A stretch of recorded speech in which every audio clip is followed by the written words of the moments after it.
Hello everyone, গত ভিডিওতে আমরা দেখেছিলাম ইনলাইন সিএসএস নিয়ে। আজকের ভিডিওতে আমরা দেখব ইন্টারনাল এবং এক্সটার্নাল সিএসএস। তো প্রথমে আমাদের পিএস কোডটা ওপেন করে নিতে হবে। তো আমি পিএস কোডটা অলরেডি ওপেন করে নিয়েছি। তারপর এখানে আপনার HTML এর বেসিক স্ট্রাকচার প্রথমে তৈরি করে নিতে হবে। তো আমি এখানে বেসিক স্ট্রাকচার এখানে এক্সক্লেমেটরি সাইন ইউজ করে যদি আমি এন্টার প্রেস করি তাহলে বেসিক স্ট্রাকচার তৈরি করা হয়ে যাবে, রাইট? তো আমি এখানে একটা প্রথমে টাইটেল দিয়ে দিচ্ছি। ধরেন আমি যেহেতু ইন্টারনাল এবং এক্সটার্নাল সিএসএস নিয়ে কাজ করব, তাই দিয়ে দিলাম আমি internal and external CSS, right? আচ্ছা, ভালো কথা। তো এখানে বডির ভেতর আমরা কিছু ট্যাগ নিয়ে নিব। তো প্রথমে আমরা নিয়ে নিচ্ছি ধরেন h1 ট্যাগ।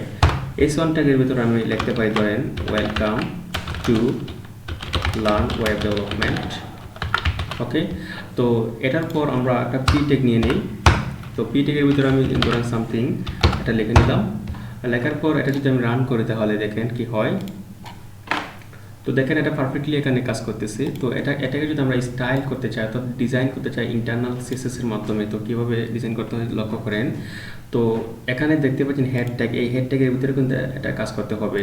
তো আমি টাইটেল ট্যাগের পরে একটা ট্যাগ নিয়ে নিচ্ছি, সেটার নাম হচ্ছে আপনার স্টাইল ট্যাগ। আপনার ইন্টারনাল সিএসএস কাজ করবে কিন্তু স্টাইল ট্যাগের ভিতরে। তো আমি এখানে লিখে নিচ্ছি স্টাইল ট্যাগ। লেখার পর আমরা এখানে যে ট্যাগগুলো ইউজ করেছি সেই ট্যাগগুলোকে এখানে কল করে নেব। তো আমি যেহেতু এখানে h1 ট্যাগ প্রথমে নিয়েছি, তো আমি h1কে কল করব। h1 লিখলাম, তারপর আমাদের একটা কার্লি ব্রেসেস ইউজ করতে হবে, অর্থাৎ থার্ড ব্র্যাকেট ইউজ করতে হবে। ইউজ করার পর এখানে আপনার CSS প্রপার্টি এবং ভ্যালু ইউজ করতে হবে। তো আমি দেখেন একটা কালার প্রপার্টি এখানে ইউজ করলাম, করার পর ধরেন দিলাম কালার একটা টমেটো কালার। তো দেখেন এই যে আউটপুটটা আমাদের h1 যেটা লিখেছিলাম সেটা টমেটো কালার হয়ে গেছে। আচ্ছা, ভালো কথা। তো ধরুন আমি একটা ব্যাকগ্রাউন্ড কালার ইউজ করতেছি, background colour property. Background colour property মনে করেন পার্পল কালার। তো দেখেন একটা পার্পলের কালার একটা হয়ে গেছে, রাইট?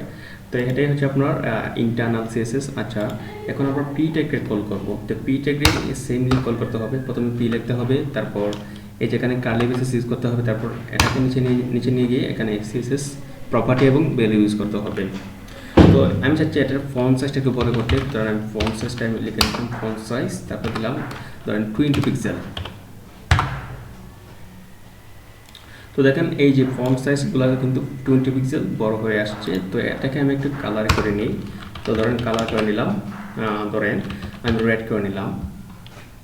তো দেখেন এটা কিন্তু রেড হয়ে আসছে। তো এটাই হচ্ছে আপনার ইন্টারনাল সিএসএস, অর্থাৎ HTML ফাইলের ভিতর CSS এর যে কাজগুলো করা হয় স্টাইল ট্যাগ দিয়ে, সেটাই হচ্ছে আপনার ইন্টারনাল সিএসএস। ওকে, তো এগুলো আমি কেটে নিচ্ছি।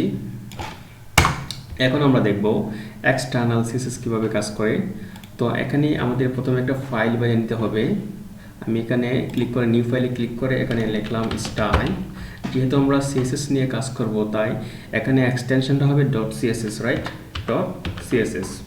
ওকে, তো দেখেন একটা style.css নামে একটা ফাইল ওপেন হয়ে আসছে। তো আপনার HTML এর সাথে কিন্তু এই ফাইলে একটা লিঙ্ক করতে হবে, একটা অর্থাৎ আপনার গিট টু পাঠাতে হবে, রাইট? তো এখানে আমরা লিঙ্ক আপ করবো কিভাবে, একটা ট্যাগ রয়েছে লিঙ্ক ট্যাগ, সেই লিঙ্কের মাধ্যমে আমি এখানে লিঙ্ক লিখলাম। লিঙ্ক লেখার পর এই যে দেখতে পাচ্ছেন লিঙ্ক CSS, আমি এন্টার মারলাম। তো দেখেন এটা অটোমেটিক হয়ে আসছে। তো আমি এটা একটু এক্সপ্লেইন করছি। তো এখানে লেখা আছে লিঙ্ক, তারপর রিলেশনশিপ। যে রেল মানে কি রিলেশনশিপ, কার সাথে আমরা রিলেশনশিপ করলাম, স্টাইল সাথে অর্থাৎ CSS এর সাথে। তারপর দেখেন এইচ রেফারেন্স অর্থাৎ হাইপার রেফারেন্স, কোন ফাইলের সাথে, style.css। আমাদের ফাইলের নাম কি style.css। যদি আমি এই ফাইলের নামটা যদি আমি অন্য কোনো নাম দিতাম তাহলে যে ফাইলের নামটা হবে সেখানে এই নামটাই এখানেই হবে, রাইট?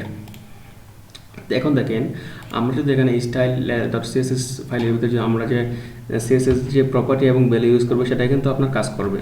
তো আমি প্রথমে h1 ট্যাগে কল করলাম। কল করার পর এখানে কার্লি ব্রেসেস অবশ্যই ইউজ করতে হবে। কার্লি ব্রেসেসের ভিতরে আমরা লিখবো ধরেন কালার। ধরেন কালার দিলাম, আগে কালার দিয়ে দিলাম কালার টমেটো। তো দেখেন আমাদের আউটটা কি আসছে, এটা টমেটো কালার হয়ে আসছে, রাইট? আচ্ছা, এখন ধরেন আমরা এই লেখাটা এটা কিন্তু আপনার লেফট সাইডে রয়েছে, এটাকে আমরা কি করবো মাঝখানে আনবো, মাঝখানে অর্থাৎ সেন্টার আনবো। তো আমাদের একটা প্রপার্টি ইউজ করতে হবে এখানে text align property, text align, তারপর এখানে সেন্টার লিখে নিতে হবে। তো দেখেন এটা কিন্তু সেন্টারে চলে আসছে। ওকে ওকে, তো এখানে আমি পি ট্যাগে কল করলাম, যে পি ট্যাগ এখানে আসার পর এখানে একটা কালার দাও। কালার কি কালার দেবো, ব্লু কালার দাও। এই যে এটা কি হচ্ছে ব্লু কালার হয়ে আসছে। তো এটা হচ্ছে আপনার এক্সটার্নাল সিএসএস এবং ইন্টারনাল সিএসএস। তো আশা করি আপনারা এগুলো বুঝতে পেরেছেন। তো আজকের ভিডিওতে এই পর্যন্তই থাকবে। সবাই ভালো থাকবেন, সুস্থ থাকবেন। আল্লাহ হাফেজ।